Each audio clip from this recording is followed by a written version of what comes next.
मेरी चाची हमेशा चाचा जी के पास सोने से डरती थी। हर समय उनके अलग सोने के लिए बहाने बनाती रहती थी। लेकिन मेरे चाचा जी ज़बरदस्ती उन्हें अपने पास ही सुलाते थे। मेरे चाचा जी मेरी चाची को कमरे में ले जाते और दरवाज़ा बंद कर लेते। फिर जब मेरी चाची बाहर आती तो उनकी हालत ख़राब होती थी। उनके ठीक से चलना भी नहीं जाता था। वह लंगड़ा लंगड़ा कर चलती थी। आखिर ऐसा क्या करते मेरे चाचा जी मेरी चाची के साथ? इसी बात जानने के लिए मैं एक दिन उनके कमरे में बैठ के नीचे छिप गई। जब मैं अंदर का मंजर देखी तो मेरा होश उड़ गया। मेरे चाचा जी तो चाची के साथ दोस्तों, मेरा नाम रानी है। मैं अपने परिवार के साथ खुशहाल जीवन जी रही थी और मुझे पता ही नहीं था कि दुख की घड़ियां कैसी होती हैं। मैं अपने माँ बाप की इकलौती बेटी जो थी। मेरी सभी ज़रूरतें को मानो एक चुटकी में ही पूरा हो जाती थी। पापा एक अच्छी जॉब करते थे जिसकी वजह से आज तक कभी भी पैसों की तंगी नहीं देखनी पड़ी। खैर, हमारी खुशियों को नज़र लगने के टाइम नहीं लगा। एक दिन मेरे पापा इस दुनिया से छोड़कर चले गए। मेरे चाचा ने मुझे और माँ को संभाला। फिर एक दिन मेरी माँ किसी काम के लिए मार्केट गई हुई थी, लेकिन उस दिन क्या हुआ भगवान ही जाने, माँ लौटकर घर नहीं आई। मैं बिना माँ बाप के इस दुनिया में बिल्कुल अकेली पड़ गई थी। मेरे चाचा जी एक सहारा बच्चे थे जिन्होंने मुझे अपने पास रख लिया। मेरी माँ को चाचा जी हर जगह तलाश रहे थे, लेकिन कहीं कोई फ़ायदा नहीं हुआ। आखिर में थक हार कर हम लोगों ने इस अपनी बुराई किस्मत समझ स्वीकार कर लिया। खैर, अब होना क्या था, मैं अभी बिल्कुल छोटी सी उम्र थी। सभी रिश्तेदारों को दबाव में आकर चाचा जी ने शादी कर ली, सिर्फ यही सोचकर चाची मेरा ख्याल रख लेगी और मुझे कभी भी कोई कमी महसूस नहीं होने देगी, साथ इस घर को भी संभाल लेगी। मुझे बिल्कुल भी अंदाज़ा नहीं था कि आखिर चाची क्या होती है, लेकिन मेरे मन में कहीं ना कहीं कोई जो नई चीज़ को लेकर डर था वह बिल्कुल गलत था, क्योंकि मेरी चाची बहुत अच्छी थी और हर समय मेरा ख्याल रखती थी। मेरी छोटी बड़ी ज़रूरत को पूरी करती थी। अक्सर उनमें मुझे मेरी माँ झलक दिखाई देती थी, जिस धर्म माँ मेरा हर समय ख्याल रखती, मेरे खाने पीने को लेकर कपड़े पढ़ाई तक सारा जिम्मा उठा रही थी। वैसे ही चाची ने मेरी माँ जिम्मेदारी उठा ली थी और उतना ही प्यार करती थी। हमारे पूरे घर को इस तरह संभाल लिया था कि कभी माँ की कमी महसूस नहीं होने दी थी। खैर, ऐसे ही दिन निकल गए थे। अब कुछ दिनों बाद मुझे बहुत ही अजीब सा लगने लगा था। चाची हमेशा मेरे साथ चिपकी रहती थी। जब कभी चाचा जी के कमरे में जाने की बात आती घबरा जाती थी। जब शाम को चाचा जी उन्हें कहते कि चलो कमरे में चलते हैं, तभी चाची मना कर देती थी और उनके साथ जाने घबराने लगती थी।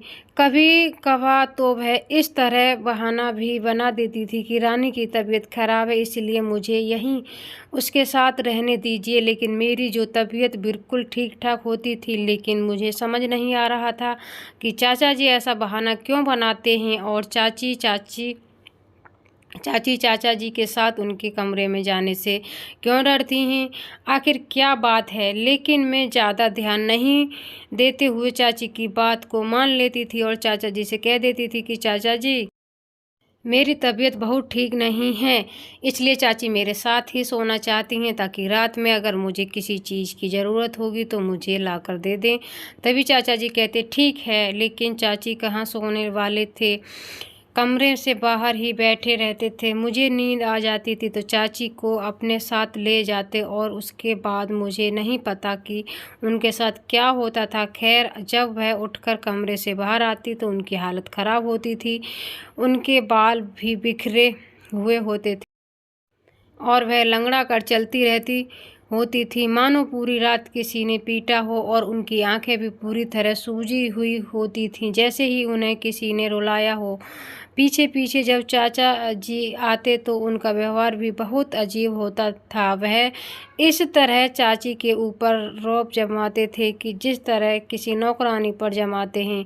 और हर अपने छोटे बड़े काम को करने के लिए वह प्यार से नहीं बल्कि नफ़रत से बोलते थे और उनकी आवाज़ में चाची से हर समय बेरुख से बात कहने लगे थे। मुझे ऐसा बहुत ही अजीब लगने लगा था अब तो मुझे अपना चाचा से डर लगने लगा था कि चाचा मेरे साथ भी ऐसा व्यवहार तो नहीं लगेंगे। जब तक मेरी माँ जिंदा थी तब तक चाचा बहुत अच्छे इंसान थे, लेकिन जब से नई चाची आई तब से सोचा कि व्यवहार इस तरह बदल गया है कि सब कुछ समझ से बाहर हो गया था। मैंने चाची से पूछा कि चाची आखिर बात क्या है।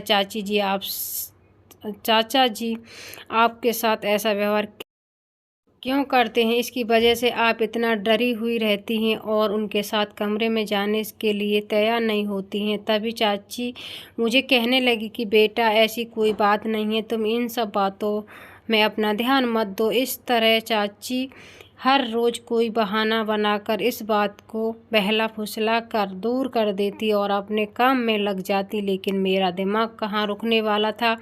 मेरे मन में तो सिर्फ यही चल रहा था कि आखिर हो क्या रहा है, क्योंकि मेरे मन के बहुत बड़ा डर था कि कहीं मेरी माँ की तरह चाची को भी ना खो दूँ, क्योंकि जब से चाची मेरी ज़िंदगी में आई है उन्होंने मुझे माँ की कमी महसूस नहीं होने दी और हमेशा ही मेरी हर छोटी बड़ी ज़रूरत को दिल से पूरा किया था। इसलिए मुझे उनकी रात दिन फ़िक्र रहती थी, लेकिन अब तो चाची दिन पर दिन पतली होती जा रही थी। मुझे नहीं पता चल रहा था कि आखिर क्या है उनके मन में, आखिर क्यों परेशानी हो जो कि उन्हें खाए जा रही है। चाचा जी भी उनकी खैर खबर नहीं लेते हैं और चाची के ऊपर एक नौकरानी की तरह रौब जमाते हैं। रात को ज़बरदस्ती अपने कमरे में ले जाते हैं और सवेरे होते ही जब चाची कमरे से बाहर आती तो उनकी हालत बहुत ठीक नहीं होती है और चाचा जी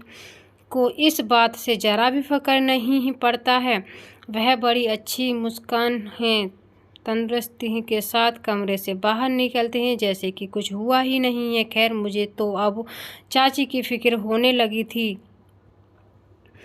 पर मैंने एक दिन चाची से कहा कि चाची आप चाचा जी के कमरे में मत सोया कीजिए, आप मेरे पास ही सो जाया कीजिए।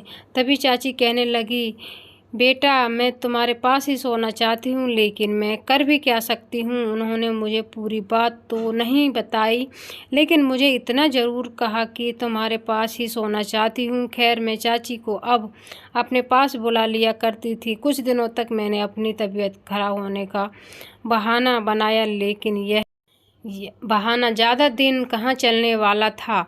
चाचा भी कोई बच्चा नहीं थे जो ना समझ पाए, इसलिए वह जब जानते थे कि किस समय तबीयत खराब होती है और किस समय बहानेबाजी होती है, इसलिए वह चाची को मेरे सोते ही अपने पास बुला लेते और जब वह जाने से मना करती तो उनके सामने बड़ी बड़ी आंखें दिखाकर डराने जैसा रूप ले आते थे। मुझे कुछ भी समझ नहीं आ रहा था कि आखिर यह बात क्या हो रहा है। खैर मैंने एक दिन सोचा कि क्यों ना मैं इन दोनों के कमरे में छुप कर देखूं कि आखिर होता क्या है। मैंने यही सोचकर अब उनके कमरे में जाने का प्लान बना लिया, लेकिन मेरा प्लान कामयाब नहीं हो सका, क्योंकि अक्सर चाचा जी सोने से पहले मुझे कमरे में मेरी पूरी तरह से देखभाल करके जाती थी। फिर भी मुझे डर था कि अगर चाची जी मुझे संभालने के लिए कमरे में आई तो और वह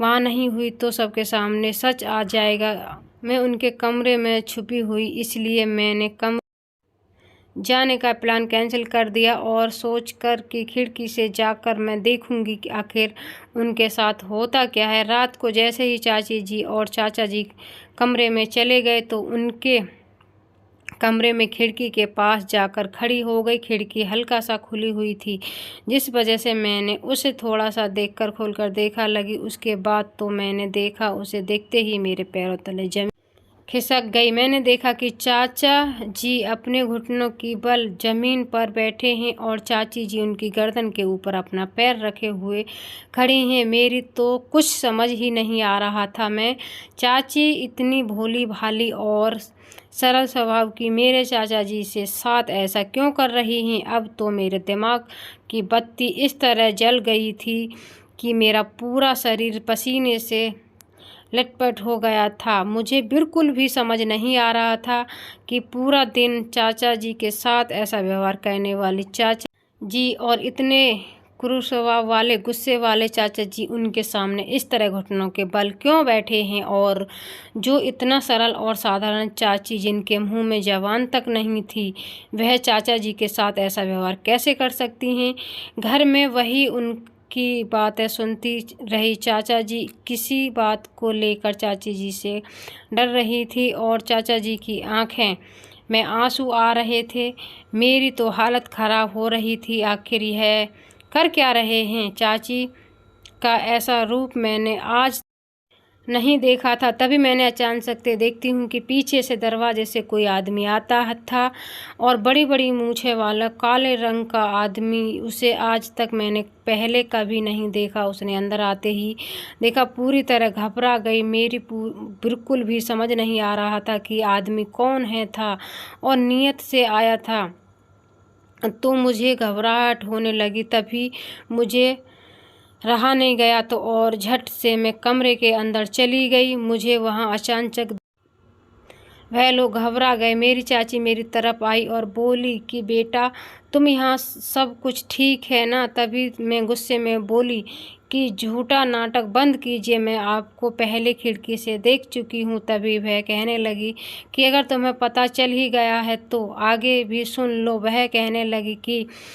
एक लुटेरी हूँ। यहाँ जो आदमी खड़ा है वह मेरा पति है। हम दो लोगों को शिकार बनाते हैं। पहले अमीर आदमी को देखकर उससे शादी करती हूँ और फिर हम दोनों लूट फरार हो जाते हैं। वह कहने लगी कि जब मुझे पता चला कि तुम्हारे बाप ने अपने छोटे भाई को अपना कारोबार सारा सौंप दिया है, जितने ही बैंक बैलेंस हैं सब तेरे यह चाचा संभालते हैं, तो मैं इनसे शादी करने का प्लान किया। लेकिन इससे शादी करने के पता चला कि तेरे बाप ने सारी ज़मीन जायदाद तेरे नाम की है, तो मैं इसे डराने धमकाने लगी कि वह तुम्हें कुछ भी ना बताए। तुम्हारे सामने नाटक करने लगी। रोज़ सुबह जब कमरे से बाहर निकलते अपने हुलिया बिगाड़ देती और आंखें में दवाई डालकर उन्हें सूजी लेती ताकि सबको लगे कि मैं रात भर रोई हूँ। उनसे पूछो कि इससे इतना नाटक करने वाली क्या बात थी। तभी वह कहने लगी कि मैं तुम्हारे सामने भोली बन रहना चाहती थी ताकि तुम अपने नाम की सारी जायदाद मेरे नाम कर दो। और तुम्हें चाचा जी और भी धमकी देने लगे, अगर उसने तुम्हें कुछ बताया तो मैं तुम्हें जान से मार दूंगी। और उसे बुरा बनने का नाटक करवाने लगी तुम्हारे मन के उनके लिए नफरत हो जाए। लेकिन तुम्हें पता नहीं कहाँ से तुम्हें यह सब का ख्याल आ गया कि तुमने पूरा प्लान ही चौपट कर दिया। अब तो मेरी हालत ख़राब हो गई थी, मेरे पैर कांप रहे थे और औरत को मैंने चाची माना, उसी ने ऐसा खेल खेला। तभी वह हाथ से कुछ कागज़ लेकर आती और मुझसे कहती कि इस पर साइन कर दो वरना मैं तुम्हारे चाचा जी से जान से मार दूंगी। मेरा मन बहुत घबराने लगा। फिक्र करने से मेरा मुंह सूख गया था। मैं अपने पापा की मेहनत की कमाई ऐसे किसी के हाथों में नहीं दे सकती थी, लेकिन दूसरी तरफ अपने चाचा की भी मुसीबत से भी नहीं टाल सकती थी। अब साइन करने के अलावा मेरे पास कोई चारा नहीं था। तभी वह आदमी मेरी तरफ बढ़ने लगा और आकर मेरे हाथ को झटकर बोला, पकड़ लिया और कहने लगा कि आराम से बोल रहे हो तो समझ में नहीं आ रहा है क्या?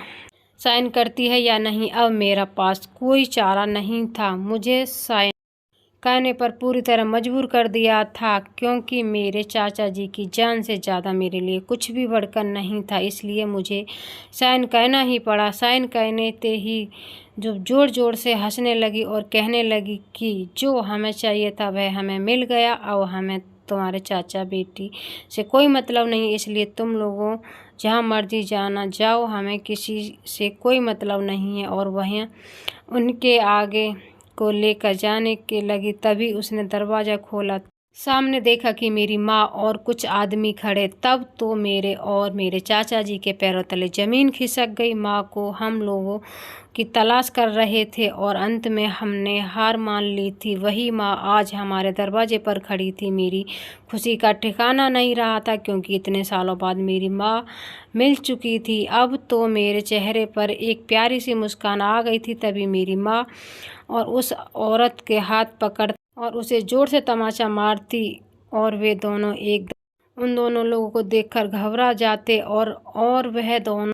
तभी उन आदमियों ने उन्हें पकड़ लिया। मेरी माँ कहने लगी कि दरअसल कुछ साल पहले जब मैं मार्केट गई थी तो मेरा एक्सीडेंट, सिर से गंभीर चोट आने की वजह से कम में चली गई थी। तभी वहाँ पास में बने एक गांव के और एक औरत मुझे अपने साथ लेकर गई थी, मेरा इलाज शुरू कर दिया था। दरअसल मुझे कुछ दिनों पहले ही होश आया है। मेरी यश वापस आ गई तो मैं अपने घर का पता उस औरत को बताया और मुझे यहाँ छोड़ कर गई। जब मैंने तुम लोगों को ये सरप्राइज़ देने के लिए घर आई तो मैं आप लोगों को ज़ोर ज़ोर से आवाज़ सुनी। जब मेरी खिड़की से जाकर देखा तो यह औरत आप लोगों को ज़बरदस्ती साइन करवा रही थी और अपने लुटेरे वाले का राज बता रही थी। तभी मैं जल्दी से जाकर पड़ोसियों को बुला लाई और सब लोग यहाँ बाहर आकर खड़े हो गए। अब तो मेरे और मेरे चाचा जी की खुशी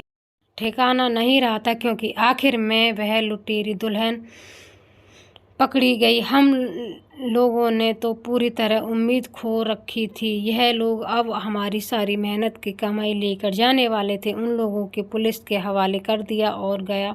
मेरी माँ को पाकर मैं बहुत खुश थी। मेरे मन में अपनी माँ को पाकर इतनी खुशी थी कि मैं किसी को बता नहीं सकती थी। मैंने अपनी माँ से कहा कि चाचू से आप शादी कर लो। माँ ने मेरे खातिर चाचा जी से शादी कर ली। अब हम पहले की ज़िंदगी जीने लगे, लेकिन मन में एक अफसोस फिर भी था कि कोई इतना भी गिर सकता है पैसों के लिए। दोस्ती उम्मीद करती हूँ कि आज को ये कहानी